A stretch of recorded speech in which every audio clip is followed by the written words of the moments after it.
welcome to the show. This is Everything's Debatable. I'm your host, Bosco. Monday morning.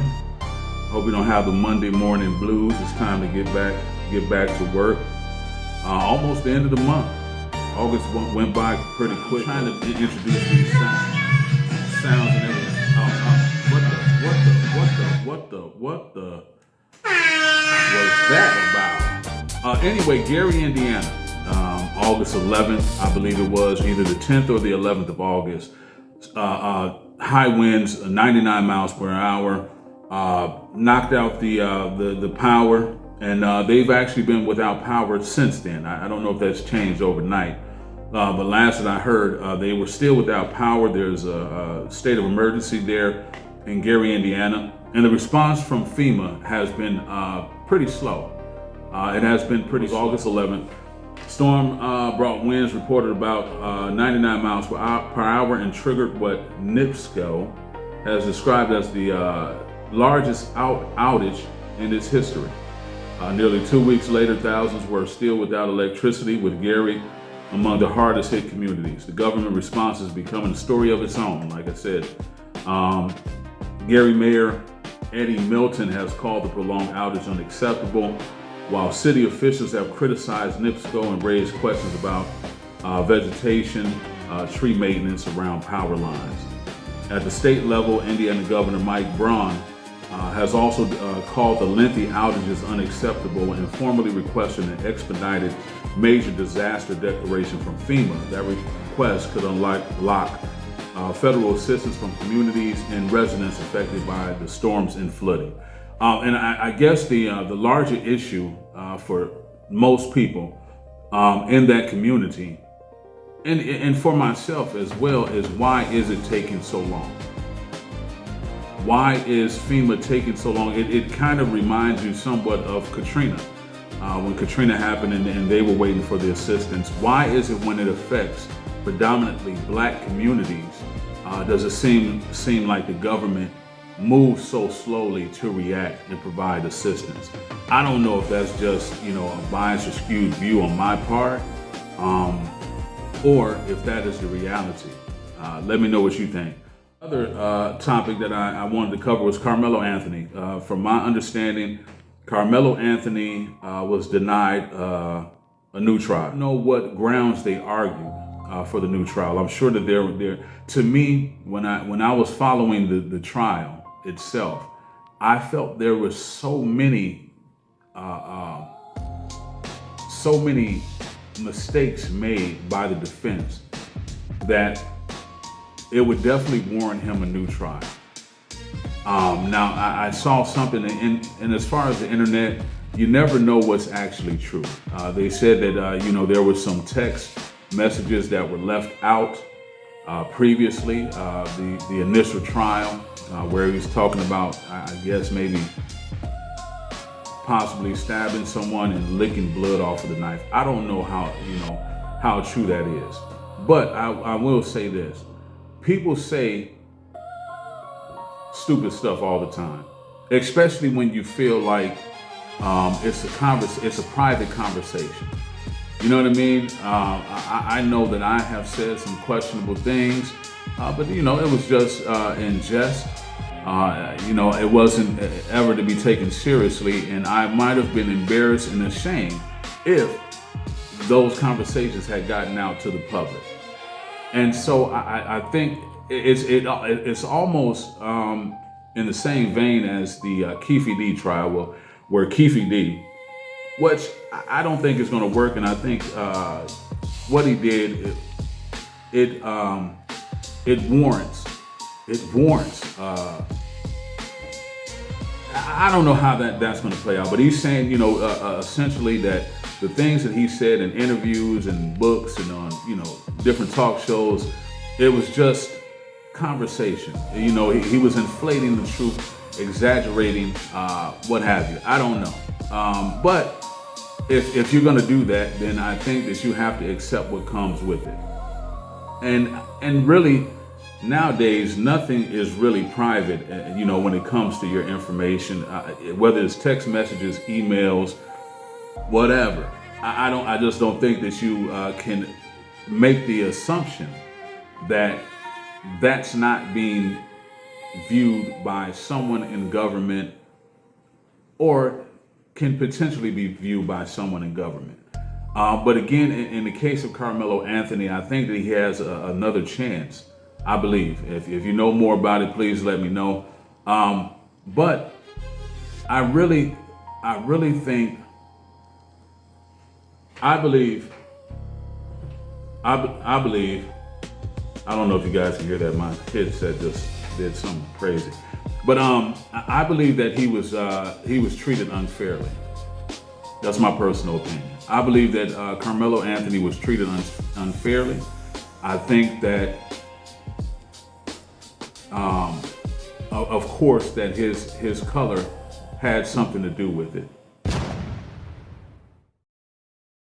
Flock cameras. Now, recently in my city, allegedly a gentleman was involved in a hit and run, and they found him based on the flock cameras. If you don't know what a flock camera is, they're able to view your license. It's a license plates reader. And so based on that, they were able to find the gentleman who they believe was responsible for this hit and run accident, allegedly. Now, what's interesting about that to me is, how do you know that he was behind the wheel? But I guess that's something that will come out in court.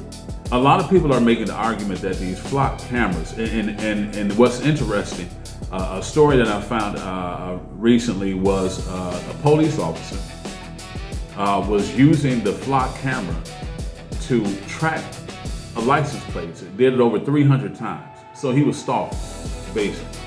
He was stalking somebody. And so that's the concern that people have with the flock cameras. And then you got to think about it. Like I was just thinking the other day how not only do we have flock cameras, but everywhere there are cameras. There are cameras on your phone. There are Ring cameras. The stores have CCTV. There are cameras essentially everywhere. So there is nowhere that you're going to appreciate the love. There is nowhere that you're going to go where you're not, and we're being tracked everywhere. Like I watch these true crime. You know, I'm a type of person that loves true crime, whether it's unsolved, a cold case. You know, I do, you know, the gang history and organized crime myself. Well, I like true crime, and when you're looking at it, you find out that your phone, the GPS, is always tracking you. And so, how do you? I think that to be a criminal nowadays, I guess it depends on what kind of criminality you're involved in. You know, like if it's white collar crimes, then maybe you have a chance. But anything else that you're doing, there are too many ways for the government and authorities to track your movements and track everything that you're doing.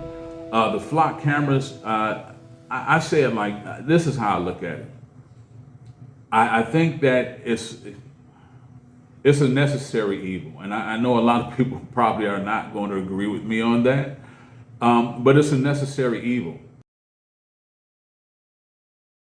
Now, Dr. Dre, super producer Dr. Dre is you know, just came out recently saying that he's also using AI for music, and arguing that, you know, some people, if you disagree with him doing it, then you just lack creativity.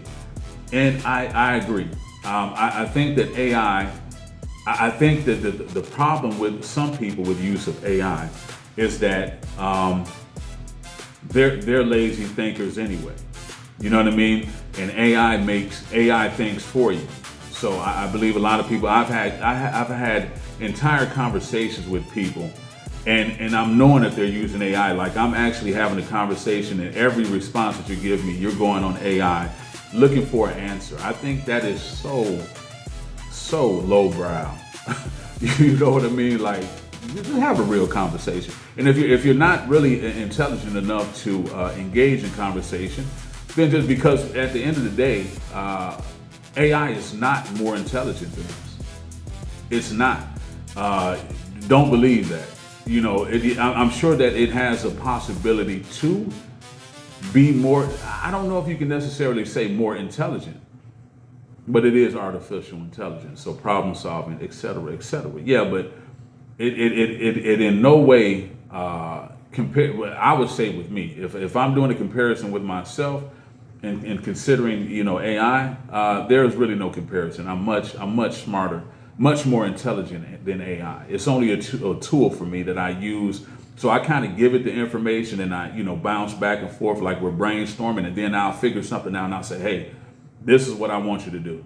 You know what I mean? I'm not necessarily just having to just give me thoughts. No, I'm not going to do that, because I feel if you're doing that, then eventually, and it kind of, my wife mentions the what is it, what was the show? It was a movie where these people, they had got all fat, they were like moving around in these like hover things. Donell Jones, if you ask me, has two songs. It's You Know What's Up and Where I Want to Be. Those are the two songs. Anything else after that would kind of be like, thumbs down. I wouldn't listen to it. Against Joe. Now, if you don't know anything about Joe kind of in the 90s was right up there with like, R. Kelly. Seriously. Joe had hit after hit after, and how I judge music is if I put your album on and I can listen to the majority of your album, if I can go through and maybe skip one or two songs, that album is top tier. Joe had a couple of those albums where, you could just put it on. What's the one I was just listening to yesterday? All That I Am. What? Top tier. Every song. Go listen to All That I Am by Joe. You could have put that one album against anything that Donell Jones has ever done, and he's gonna crush him. So I knew that. I don't even know why they, put them together as a verse. It seemed like it was unbalanced. There was no way that Donell Jones was going to win. So I asked my wife recently, with Donell Jones, who would you actually have done a verses with, right? During that time. He couldn't do it with R. Kelly. No way. You're not going to compete with R. Kelly during that time. Now, she mentioned, who did we say? D'Angelo. No, D'Angelo just didn't have enough. You had Tyrese, and a lot of people like Tyrese. I personally don't like Tyrese, but he may have some hits. I don't know. I never really listened to him. Is it Jaheim? Jaheim was during that time. Case was during that time. And we came to one conclusion. It was only one person. Genuine was during that time. It was only one person that, baby. So who did we say would compete against Joe? Who did we say would compete against Joe, would make good competition for Joe in the verses? We said, who was it? Give me 1 second. We're going to figure this out. You said against Joe, it was... Who did we say?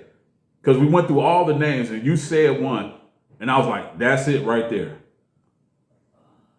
I can't even think of it. We can't think of it right now. If you can think of anyone who can not R. Kelly. R. Kelly is in a different league. R. Kelly is a different league than anybody. Like, yeah. I'm going to look it up. Look it up. Yeah, we had the name. I'm going to tell you who it was.